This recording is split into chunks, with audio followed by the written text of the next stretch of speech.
Hello everyone, नमस्ते अनि स्वागत छ हजुरहरूलाई हिमालय किचनमा। म आज लिएर आएको छु बैगुन चपको रेसिपी। यसलाई बैगुनको तरुवा पनि भनिन्छ र यसको लागि मैले यहाँ लिएको छु एउटा बैगुनलाई यसरी पातलो अनि गोलो चाना पारेर काटेको छु र यसलाई मैले एकछिन साइडमा राखेँ र म यहाँ एउटा बोल लिँदैछु र यसमा मैले राखेँ 2 ठुलो चम्चा बेसन।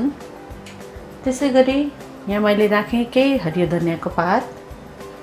त्यसैगरी राख्दैछु म 1 सानो चम्चा लसुन अदुवाको पेस्ट।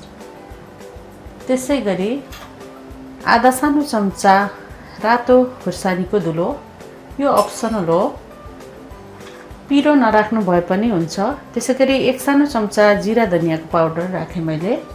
त्यसैगरी आधा सानो चम्चा बेसार र नुन राख्ने छु म आफ्नो स्वाद अनुसार।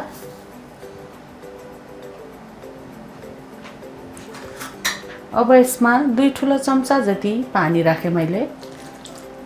एकैचोटि धेरै पानी राख्नु हुँदैन र यसलाई अब एकदम मजाले मिक्स गर्नुपर्छ।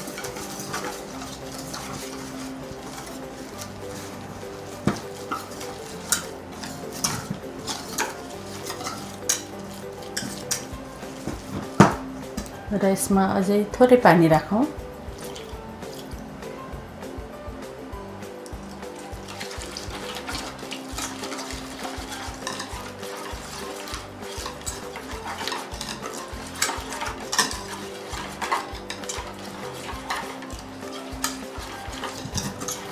र यो ब्याटर चाहिँ यतिको हुनुपर्छ, यो भन्दा धेरै पातलो पनि हुनु हुँदैन र धेरै बाक्लो पनि हुनु हुँदैन। र अब यसमा म राख्दैछु बैगुनको चाना र सबै बैगुनको पिसहरुमा मजाले यो मसलालाई लगाउनु पर्छ।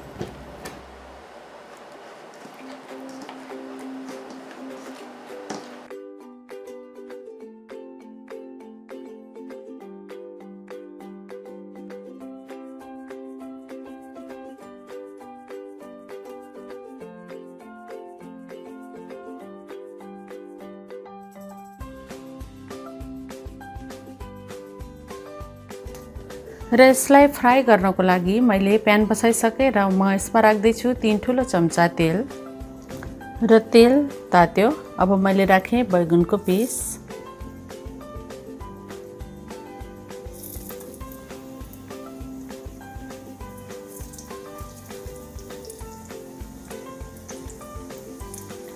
र यसलाई चाहिँ यो हल्का रातो रातो देखिन्जेलसम्म फ्राई गर्नुपर्छ। ल अब यसलाई फर्काउँ।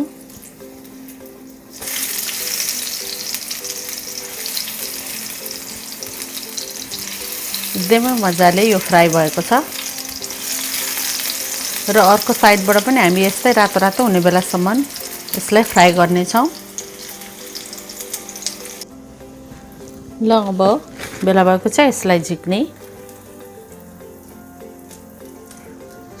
यताबाट पनि यो एकदमै राम्ररी क्रिस्पी भएर फ्राई भएको छ।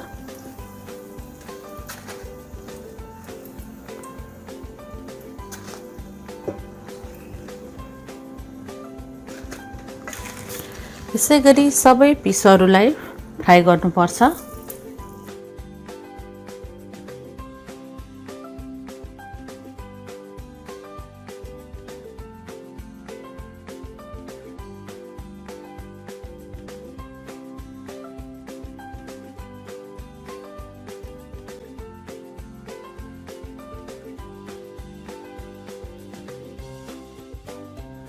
यसरी तयार भएको छ बैगुनको चप या बैगुनको तरुवा।